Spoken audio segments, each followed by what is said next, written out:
আমার মিনি ও মিনিমা সমুদ্রের ধারে বালি নিয়ে খেলা করছিল।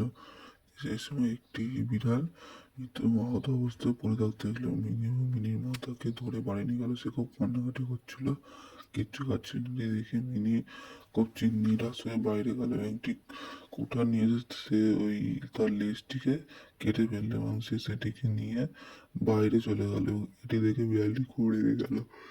সে বাইরে গিয়ে বিড়ালটির লেজটি নানা রকম রং করলো, নানান মূর্তি বসিয়ে দিল এবং বিড়ালটি সেখানে এলো এবং সেটি দেখে সে খুব রেগে গেল। দিয়ে তখন মিনি তার রাগ শান্ত করলো এবং লেজটি নিয়ে তারকে লাগিয়ে দিল এবং সেটি দেখে খুব সে আনন্দ হলো, খুশি হলো এবং সে জলে চলে গেল এবং সে সেখান থেকে একটি সিন্দুক নিয়ে এলো, তাতে প্রচুর সোনা ছিল। সেটি সে মিনিকে দিল এবং মিনি সেটি নিয়ে তার বাড়ি গেল এবং সেই সোনা সব বিক্রি করে সে শহরে একটি বড় বাড়ি কিনলো এবং মিনি ও তার মা সেখানে একসঙ্গে হাসি খুশি থাকতে লাগলো। আমারও নতুন কাণ্ড ঘটলো আমাদের সবার আদরের বিড়াল মিনি। ভিডিওটি ভালো লাগলে like, subscribe, bell icon press করবেন এবং আমাদের পাশে থাকবেন।